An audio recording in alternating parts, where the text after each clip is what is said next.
நாட்டில் ஏற்பட்டிருக்கக்கூடிய இந்த அனர்த்த நிலைமை காரணமாக ஒரு கிராமமே மண் சரிவில் மூழ்கி காணாமல் போயிருக்கின்ற சம்பவம் பெரும் அதிர்வலைகளை ஏற்படுத்தி இருக்கின்றது.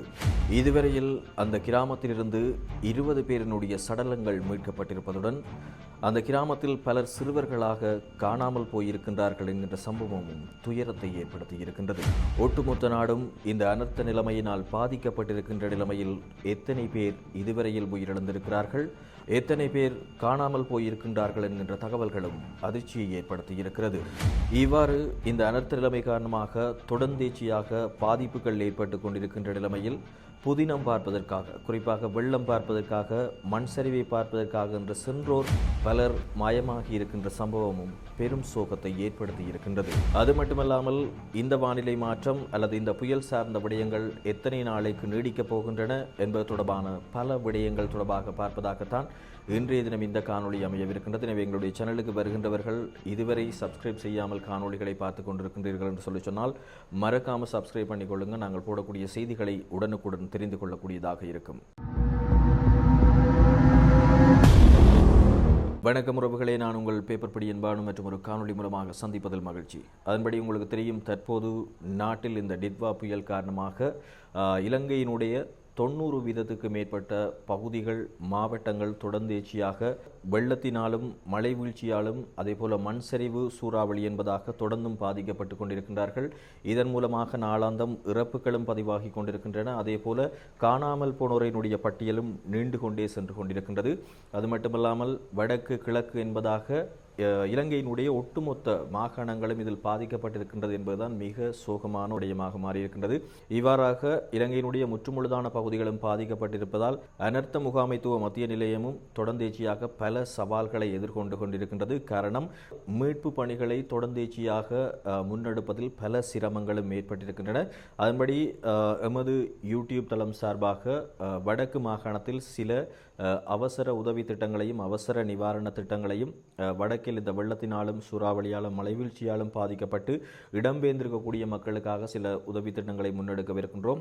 அதன்படி இந்த காணொலியை பார்த்து கொண்டிருக்கக்கூடிய உறவுகள், விசேடமாக புலம்பெயர்ந்து வாழக்கூடிய உறவுகள், இவர்களுக்கான அவசர உணவு தேவையை நிவர்த்தி செய்வதற்கு உங்களால் ஏதேனும் உதவிகள் செய்ய முடிந்தால் இந்த ஸ்கிரீனில் தெரியக்கூடிய நம்பருக்கு உடனடியாக உங்களுடைய அழைப்புகளை மேற்கொள்ளுங்கள். இது தொடர்பிலான மேலதிகமான விடயங்களை பகிர்ந்து கொள்ள நானும் தயாராக இருக்கிறேன். இந்த நிலைமையில் தொடர்ந்து செய்திகளுக்குள் செல்லலாம் என்று சொல்லி நினைக்கின்றேன். இன்றைய தினம் 7 மணி வரையில் அனர்த்த முகாமைத்துவ மத்திய நிலையம் வெளியிட்டிருக்கின்ற தகவல்களின் பிரகாரம் இந்த டிட்வா புயலின் தாக்கம் காரணமாகவும் மழை வீழ்ச்சி, வெள்ளம் அதேபோல மண் சரிவு காரணமாக இதுவரையில் இலங்கையில் ஒட்டுமொத்தமாக 153 பேர் உயிரிழந்திருப்பதாக ஒரு அதிர்ச்சியான தகவலை வெளியிட்டிருக்கிறார்கள்.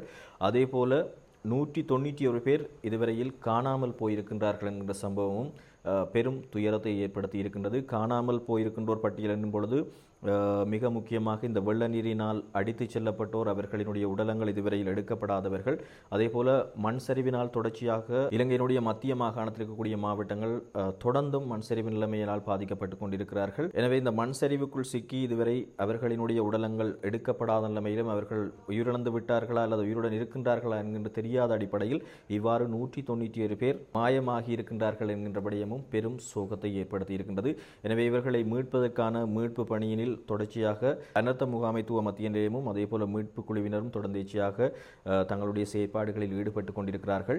அது மட்டுமல்லாமல் இலங்கையினுடைய 25 மாவட்டங்களிலும் 2,17,263 குடும்பங்களைச் சேர்ந்த மொத்தம் 7,74,724 பேர் தற்போதைய இந்த பேரிடர் நிலைமையின் காரணமாக பாதிக்கப்பட்டிருப்பதாகவும், அதேபோல 27,494 குடும்பங்களைச் சேர்ந்த 1,898 பேர் இப்போது நாடு முழுவதும் நிறுவப்பட்டிருக்கின்ற 798 பாதுகாப்பு மையங்களில் தங்க வைக்கப்பட்டிருப்பதாகவும் மிக முக்கியமான தகவலை அனர்த்த முகாமைத்துவ மத்திய நிலையம் வெளியிட்டிருக்கிறார்கள். அதன்படி உங்களுக்கு தெரியும், இந்த தொடர்ச்சியான மழை வீழ்ச்சி, வெள்ள நிலைமை, மண் சரிவு நிலைமை காரணமாக அநேக மாணவர்கள் தங்களுடைய வாழிடங்களை இழந்திருக்கிறார்கள். அதன்படி தங்க இடமில்லாமல் பொது மண்டபங்கள், அதேபோல வைத்தியசாலைகள், பாடசாலைகள் என்பதாக பொதுவான இடங்களில் தான் தங்க வைக்கப்பட்டு கொண்டிருக்கிறார்கள். அதன்படி இவ்வாறு இந்த இடம்பெயர்ந்தவர்கள் கிட்டத்தட்ட 798 பாதுகாப்பு மையங்களில் தங்க வைக்கப்பட்டிருப்பதாகவும் மிக முக்கியமான தகவல் வெளியாகி இருக்கின்றது. அதேபோல மற்றொரு மிக முக்கியமான செய்திலைமையாக நான் ஏற்கனவே கூறியதைப் போல இலங்கையினுடைய மத்திய மாகாணத்தில் தொடர்ந்தேர்ச்சியாக இந்த அதிகரித்த மழை வீழ்ச்சி காரணமாக மண் சரிவுகள் பல பாகங்களிலும் இடம்பெற்றுக் கொண்டிருக்கின்றன. குறிப்பாக பிரதான வீதிகளை அண்மித்ததான பகுதிகளிலும் அதேபோல நகர பகுதிகளை அண்மித்ததான பகுதிகளிலும் இவ்வாறான மண் சரிவுகள் அதிகமாக இடம்பெறுவதை காணக்கூடியதாக இருக்கின்றது. இந்த நிலைமையில் கண்டி மாவட்டத்தினுடைய அலவத்தகுடா எனும் பகுதியில் இடம்பெற்றிருக்கக்கூடிய மண் சரிவானது ஒட்டுமொத்த இலங்கையையும் பெரும் அதிர்வலைகளுக்கு உள்ளாக்கி இருக்கின்றது. காரணம் என்னென்று சொல்லி சொன்னால், இந்த அலவத்தகுடா எனப்படுகின்ற இந்த கிராமத்தில் கிட்டத்தட்ட 50 குடும்பங்களுக்கு மேலாக இருப்பதாகவும் இந்த 50 குடும்பங்கள் வாழக்கூடிய இந்த கிராமத்தில் இடம்பெற்ற மண் சரிவு காரணமாக அந்த ஒட்டுமொத்த கிராமமுமே மண் சரிவில் சிக்கியிருப்பதாக அதிர்ச்சியான தகவல் வெளியாக இருக்கின்றது. இந்த சம்பவம் இன்று அதிகாலை 1 மணி அளவில் இடம்பெற்றிருப்பதாக தான் மிக முக்கியமான அறிவித்தல் விடுக்கப்பட்டிருக்கின்றது. அதன்படி இதுவரை நேரமும் இடம்பெற்ற மீட்பு குழுவினருடைய தொடர்ந்தேர்ச்சியான போராட்டத்தின் காரணமாக இதுவரையில் 20 சடலங்கள் மீட்கப்பட்டிருப்பதாக தகவல்கள் வெளியாகி இருக்கின்றன. இதில் 10 பேர் வரையில் சிறுவர்கள் என்கின்ற விடயமும் பெரும் சோகத்தை ஏற்படுத்தி இருக்கின்றது. கிட்டத்தட்ட 50 குடும்பங்களைச் சேர்ந்த 120க்கு மேற்பட்டோர் அந்த பகுதியில் வாழ்வதாகத்தான் இதுவரை கிடைத்திருக்கக்கூடிய தகவல்களின் அடிப்படையில் சில செய்திகள் வெளியாகி இருக்கின்றன. அதன்படி கிட்டத்தட்ட 120 பேருக்கு மேலாக காணாமல் போயிருக்கிறார்கள். அவர்கள் தொடர்பில் என்ன நடந்தது, என்ன செய்கின்றார்கள், தப்பிவிட்டார்களா, இருக்கின்றார்கள் என்பது தொடர்பிலான எந்த விதமான தகவல்களும் தெரியவில்லை என்பதாகவும் மற்றொரு சோகமான செய்தி வெளியாகி இருக்கின்றது. இதேவேளை மீட்பு குழுவினரும் தொடர்ந்தேர்ச்சியாக அந்த பகுதியில் சென்று அவர்களை மீட்பதற்கு மிகுந்த சிரமப்பட்டு கொண்டிருக்கிறார்கள்.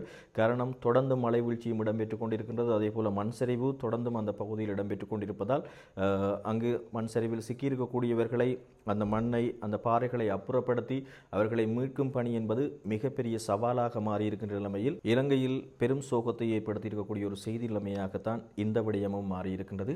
அதேபோல நான் ஏற்கனவே இந்த சுருக்க குறிப்பில் கூறியிருந்தேன், இவ்வாறு தொடர்ந்தேர்ச்சியாக இந்த வெள்ளம், மழை வீழ்ச்சி, சூறாவளி மூலமாக அதிகம் பாதிக்கப்பட்டு கொண்டிருக்கின்ற நிலைமையில் கிழக்கு மாகாணத்தில், குறிப்பாக மட்டக்களப்பு மாவட்டத்திலே ஒரு பகுதியில் வெள்ள நீரை பார்ப்பதற்காக, புதினம் பார்ப்பதற்காக சென்ற 2 இளைஞர்கள் நீரில் அடித்துச் செல்லப்பட்ட சம்பவமும் பெரும் சோகத்தை ஏற்படுத்தி இருக்கின்றது. அதேபோல மத்திய மாகாணத்தினுடைய கண்டி அல்லது நுவரெலியா பகுதி என்பதாகத்தான் அந்த மாவட்டம் எது என்பது சரியாக தெரியவில்லை. ஆனால் அது தொடர்பிலான காணொளிகள் வெளியாகி இருக்கின்றன. மண் சரிவு இடம்பெற்றுக் கொண்டிருக்கும் போதாக குறித்த பகுதியின் மூலமாக கடந்து செல்வதற்கு, அதாவது அங்கே ஒரு ஆபத்தான நிலைமை இருக்கின்றது என்பது தெரிந்தும் அந்த இடங்களை பார்வையிடுவதற்காக அங்கே சென்றிருக்கிறார்கள். அதேபோல் அந்த இடத்தில் வேண்டுமென்றே அங்கிருந்து கடந்து செல்வதற்காக முயற்சித்த வேளையில் மயிரிழையில் உயிர் தப்பிய சம்பவமும் சமூக வலைத்தளங்களில் அந்த காணொளிகள் மூலமாக பார்க்கக்கூடியதாக இருக்கின்றது. எனவே இந்த செய்திகளையும் எதற்காக சொல்கின்றேன் என்று சொல்லி சொன்னால், எமது சமூகம் சார்ந்த அதிகளவிலான மக்கள், இளைஞர்கள் புதினம் பார்ப்பதற்காக, வெள்ளம் பார்ப்பதற்காக என்று சென்று இவ்வாறான பிரச்சனைகள் அகப்பட்டு விடக்கூடாது என்கின்ற ஒரு விழிப்புணர்வு நோக்கத்துடனேயே இந்த விடயத்தையும் பகிர்ந்து கொள்கின்றேன். எனவே இது தொடர்பில் மக்கள் நிச்சயமாக விழிப்புணர்வுடன் செயற்பட்டுக் கொள்ளுங்கள். ஏதோ ஒரு வகையில் உங்களுடைய உயிரிழப்புகளை தவிர்த்து கொள்ளக்கூடியதாக இருக்கும். அதேபோன்று மற்றொரு மிக முக்கியமான செய்திலைமையாக தொடர்ந்தும் இந்த வெள்ள நிலைமை காரணமாக அனுராதபுரம் மாவட்டத்தினுடைய பல பகுதிகளிலும் வெள்ளத்தில் மூழ்கி இருப்பதை காணக்கூடியதாக இருக்கின்றது. அதன்படி அனுராதபுரம் சிறைச்சாலையில் இருக்கக்கூடிய சிறை கைதிகள் துப்பாக்கி முனையில் அங்கிருந்து வேறு இடங்களுக்கு நகர்த்தப்பட்டிருக்கிறார்கள் என்கின்ற செய்தியும் வெளியாகி இருக்கின்றது. அதாவது அவர்கள் குறித்த சிறைச்சாலை பகுதியும் நீரில் மூழ்கியதன் காரணமாக கிட்டத்தட்ட அவர்களுடைய நெஞ்சு மட்டத்திற்காக அந்த தண்ணியில் அவர்கள் அங்கே நடந்து சென்று பின்னர் வாகனங்கள் மூலமாக வேறு பகுதிகளுக்கு மாற்றப்பட்டிருக்கிறார்கள். இதன்போது இந்த கைதிகள் தப்பிச் செல்லாமல் இருப்பதற்காக துப்பாக்கி முனையில் இவர்கள் குறித்த பகுதியிலிருந்து இடமாற்றம் செய்யப்பட்டிருந்தார்கள் என்கின்ற விடயமும் மிக முக்கியமாக இந்த செய்தித்தளங்கள் வாயிலாக வெளியாகி இருப்பதை பார்க்கக்கூடியதாக இருக்கின்றது.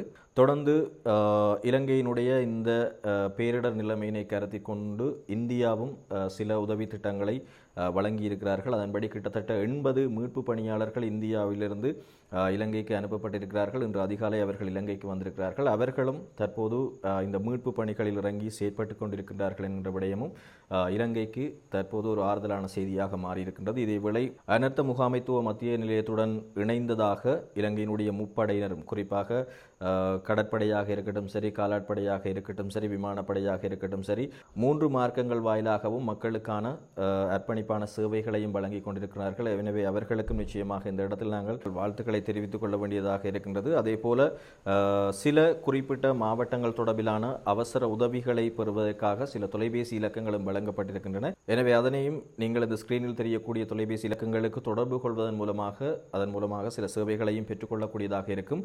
இதுபோன்ற தொடர்ச்சியான செய்திநிலைமைகளை அறிந்து கொள்ள நிச்சயமாக எங்களுடைய சேனலை சப்ஸ்கிரைப் பண்ணிக் கொள்ளுங்கள். மற்றும் ஒரு காணொலி மூலமாக சந்திப்போம். நன்றி, வணக்கம் உறவுகளே.